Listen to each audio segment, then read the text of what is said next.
Salam Injili. Baik, kembali lagi bersama kami. Dan pada kesempatan ini kita akan mendengarkan paparan dari Saudari Rizwan, di mana paparan yang sangat menarik mengenai pengadilan tahta putih.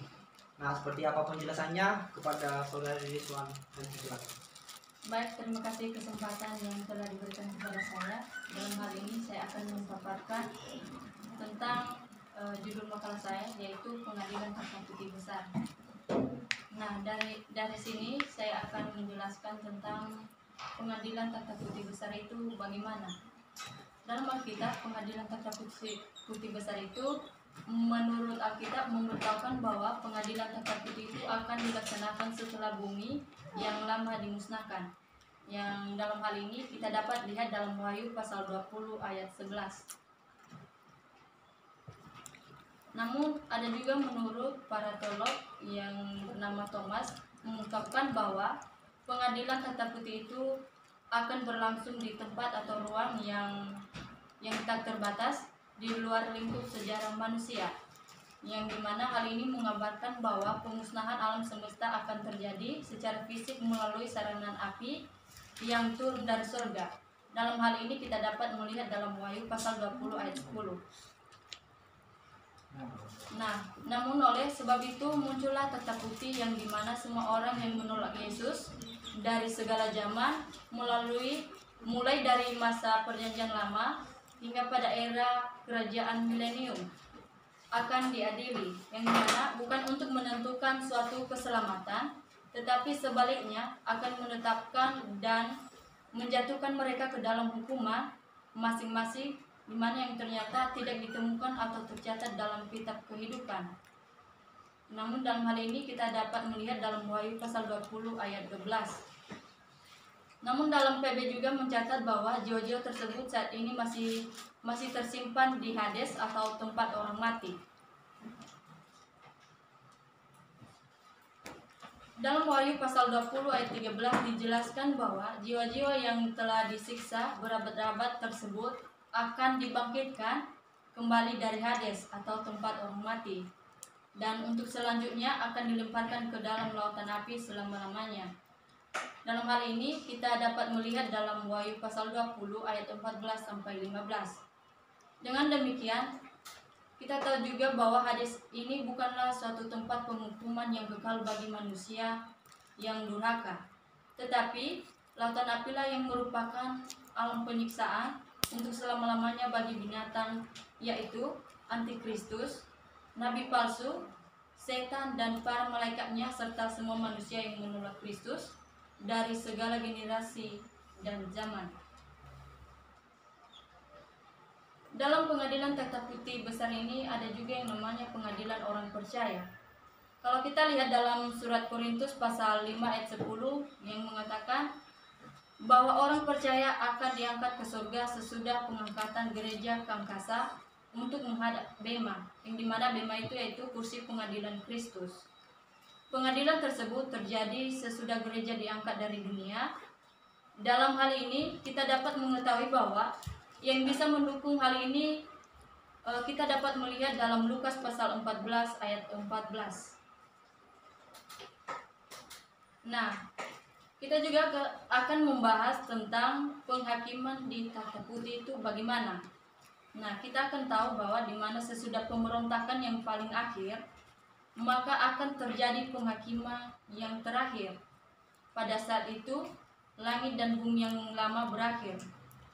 Disitulah tampak suatu tahta putih besar dan lenyaplah bumi dan surga. Zaman kerajaan 1000 tahun diakhiri. Penghukuman yang dikisahkan di sini khusus untuk orang yang tidak pernah percaya pada Tuhan Yesus. Mereka dihukum berdasarkan perbuatan mereka, akan dilemparkan ke dalam lautan api. Nah, sebenarnya tidak dikatakan apakah tahta putih yang besar tersebut adalah suatu dengan tahta Tuhan Yesus yang Dia janjikan kepada barang siapa yang menang dalam Wahyu pasal 3 ayat 21.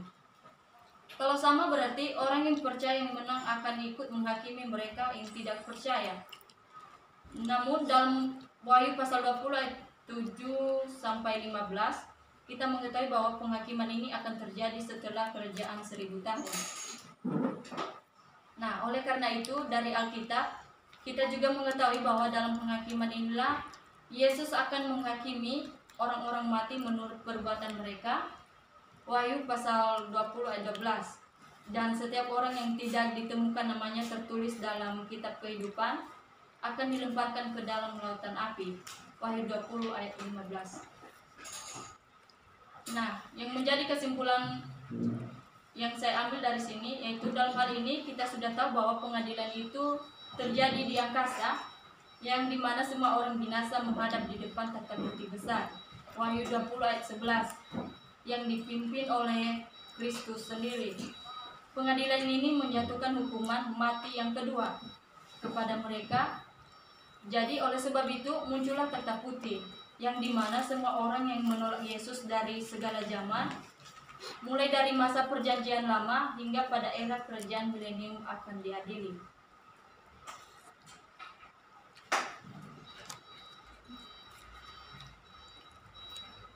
Namun dalam hal ini bukan untuk menentukan suatu keselamatan, tetapi sebaliknya akan menetapkan dan menjatuhkan mereka ke dalam hukuman yang kekal di lautan api, sebab telah terbukti bahwa nama masing-masing mereka ternyata tidak ditemukan atau tercatat dalam Alkitab atau dalam kitab kehidupan.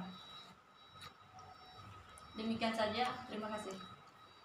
Baik, paparan yang sangat menarik, di mana tadi Saudara Rizwan membahas tentang pengadilan tahta putih besar, di mana di sini di Wahyu 20 ayat yang ke-11 nanti bahwa Kristus sendiri akan datang dan akan menghakimi orang-orang yang sudah mati, yang tidak percaya, itu akan dihakimi juga. Begitu juga nanti dengan anti-antikris dan orang-orang yang tidak percaya dan nabi-nabi palsu akan dilemparkan. Jadi penghakiman ini pengadilan tahta putih besar ini akan berlaku atau bisa dikatakan sebagai hukumannya kepada orang percaya. Jadi menurut Saudari Pies, apakah pengadilan ini yang dituliskan di Wahyu banyak sekali kontroversi, di mana orang-orang bahkan banyak doktrin gereja yang menganggap bahwa ini hanyalah sekedar alegoris. Bagaimana menurut Saudari Pies? Ya, menurut saya kalau sudah memiliki bukti sendiri bahwa pada akhirnya akan mendapat tahta putih bagi orang yang tidak percaya, tentu kita juga percaya yang dimana ada kitab yaitu yang terdapat di Wahyu pasal 20. Nah, di situ kita bisa ketahui bersama bahwa ini bukan hanya sebuah alegoris. Oh, jadi ini akan benar-benar terjadi ya nanti pada akhir zaman. Dan mungkin bisa ditambahkan sedikit lagi, Saudara Rizwan tadi mengatakan bahwa pengadilan tahta putih juga akan terjadi kepada orang-orang yang percaya ya di angkasa. Dan seperti apakah nanti pengadilan yang akan terjadi di kursi pengadilan Kristus, atau seperti yang dikatakan Saudara Rizwan tadi pada saat Yesus di Bema, seperti apa mungkin pengadilan yang akan dilakukan? Saya mencoba menambahkan sedikit dari sini bahwa dalam Wahyu pasal 20 akan dijelaskan tentang tahta putih yang besar itu bagaimana. Nah, yang bisa saya tambahkan di sini bahwa dalam pengadilan tahta putih itu nanti Tuhan Yesus yang akan mengadili mereka.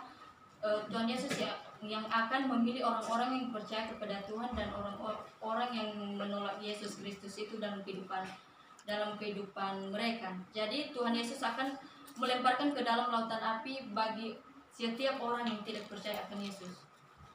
Ya, itu tadi pengadilan di tahta putih besar. Namun di pengadilan atau di kursi pengadilan nanti saat Yesus sudah di Bema, berarti ini pengadilan kepada orang percaya, bukan istilahnya orang-orang percaya di sini orang-orang yang sudah dipilih Tuhan, orang-orang yang sudah diselamatkan lah ya. Jadi Yesus di Bema di sini pengadilan yang terhadap percaya adalah pemberian upah. Ya, jadi bagaimana jika menurut Saudara Agus mengenai pemberian pahala di sini? Apa sih yang membuat orang-orang percaya yang bisa dapatkan pahala? Apa saja yang emang apa sih yang membuat dia itu, atau apa saja keinginan orang-orang percaya saat ini yang sedang diperjuangkan sehingga pada akhir zaman nanti dia bisa dapatkan pahala? Ya, kalau menurut saya mereka sangat senang. Kenapa? karena mereka sudah menerima tata itu karena mereka menerima tata itu dengan baik, karena pemilihan Tuhan itu sangat luar biasa yang telah diberikan kepada orang-orang yang percaya. Itu menurut saya. Oh jadi oke.